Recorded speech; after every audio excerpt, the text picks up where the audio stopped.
Hey y'all, hey, it's Troyia Monay. That's y'all with another video. Today's video is super exciting as always. In today's video, I am going to be discussing the do's and the don'ts of naming your business. We're also going to be talking about how you guys can come up with a catchy business name. Trust me, I completely understand. Coming up with a business name and a brand name is very difficult. When I first started my boutique, I literally bought inventory, had everything all set up, everything good to go.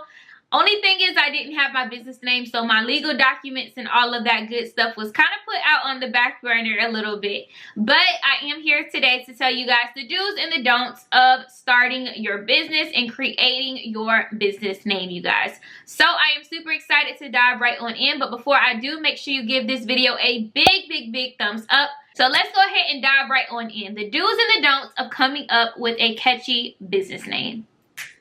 All right. So if you guys have been following me for some time now, y'all know what the first thing is on this list, and that is to figure out who your target audience is going to be. You want to outline who your target audience is going to be through your consumer persona or through your buyer persona, and I have an entire video on how to find your target audience, so make sure you guys go ahead and check that out as well. So you want to make sure that your business name fits the vibe of your audience, you guys. So if you're going for this super pretty girl, preppy type of business, then that means that that business name needs to fit just that. It doesn't have to be, you know, super robust and, you know, describe it into too much detail, and we'll get into that later on. But you definitely want to make sure that your business name fits the vibe of your audience. If you are going for more so of a Gen Z audience, which is the younger crowd, then you know that your business name should not be anything super mature.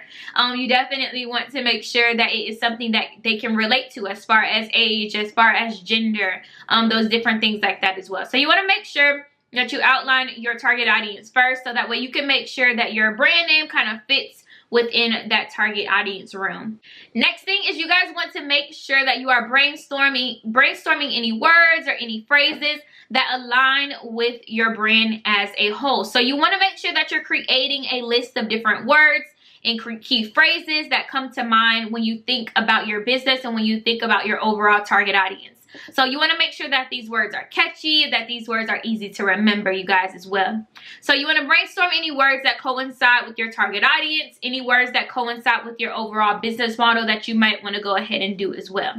Or you can go through and you can brainstorm any rhythmatic phrases or any rhythmatic pronunciations or a play on words. So for example, a good friend of mine, she has a nail company where she creates handmade nails, you guys. So definitely check that out. I'm going to link it right here below. And her business name is called The Shea Way. So she goes through and she, like I said, she creates different types of handmade press-on nails and different things like that. So her name is Onyx Shea. So she kind of did like a play on words there, where she was able to kind of make that pronunciation and that rhythmatic kind of flow within her business name as well. So for another example would be my boutique name, which is Wanted Wardrobe. So that's kind of a mini play on words. I'm going through and I have those two W's, which is going through and doing kind of like a play on words there, where I'm also kind of in a little sense describing what I have within my business as well. So Wanted Wardrobe is items that you want within your wardrobe, you guys. So it's not super complicated, but you guys can definitely go through, do some pronunciation, rhythmatic pronunciation, and do play on words and different things like that to make sure that your audience can easily remember those names. You also want to keep it short, keep it simple. Your business name should not be anything more than maybe 3 words. And 3 words, honestly, is pushing it. I honestly say like maybe 2 or 3, depending, you know, on the type of business model you have and all that good stuff as well. But maybe 2 to 3 words is really good. But 3 words max. Like no one wants to type in a 4-word business name, you guys. So you want to make sure that you are keeping it short, keeping it simple, so that way people are able to find you on social media and they're able to find you on any of those search platforms as well. Another thing is to avoid respelling words. I know we get really creative and we want to go through and spell boutique a different way, or we want to spell collection a different way, or any of these other words and phrases as well. But you guys have to remember that this confuses your audience while they're searching for you. So if I'm a potential member of your target audience and my best friend told me about your boutique and I'm looking for it on social media, mind you, she didn't tell me that it has any type of respelling or anything like that. I'm going into Google, I'm typing it in. I'm going into my search browser to go up and find your boutique and I can't find it. Or I'm going on Instagram and I'm typing in the name of your business and I can't find it that way either. And that confuses your audience. So I would avoid respelling words if you can, but I do completely understand that it does kind of give your brand a little bit of identity.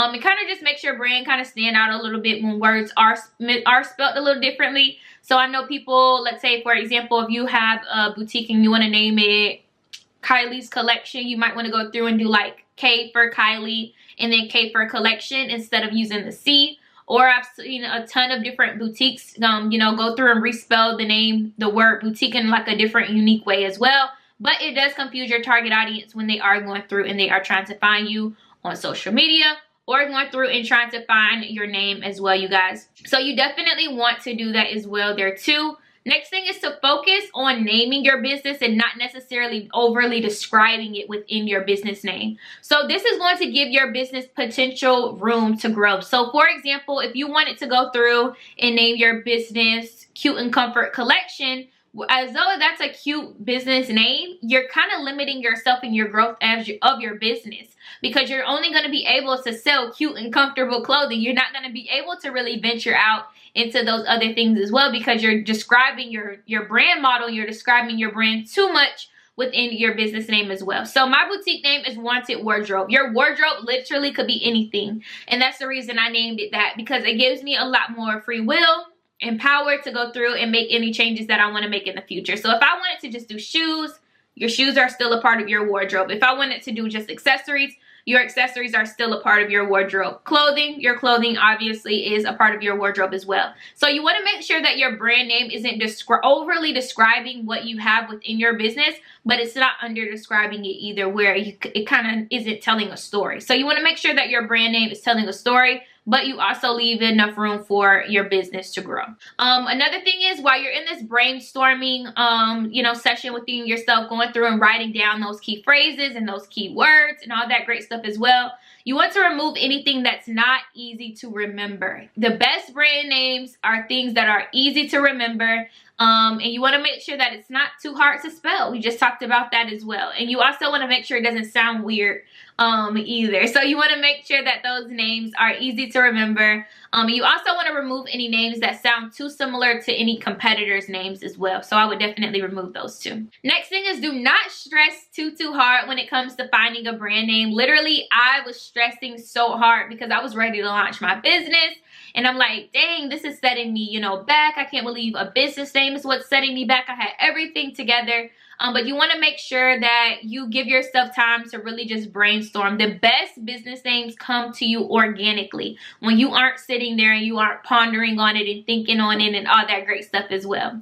So if you are having a little bit trouble going through and, finding those key phrases and different things like that, go on Google and, search business name generators. Do not use those names that they give you, but use that as kind of some inspiration for you to go through and to kind of brainstorm a little bit as far as the brand names that you might consider using it there as well. And then last but not least, please make sure that these names aren't taken on the trademark database. You guys can go on Google and just type in trademark database search. And it's going to give you a search engine for you to type in your business name, and you want to make sure that your business name is not on that trademark search at all, so that way you aren't stepping on any toes and using any names that are already trademarked. You also want to do this on social media as well. Make sure that these names aren't taken on social media, and if they are, then you want to make sure that you go through and maybe change the front of it or the back of it, such as, like, let's say I wanted to do Kylie Collection and that was taken.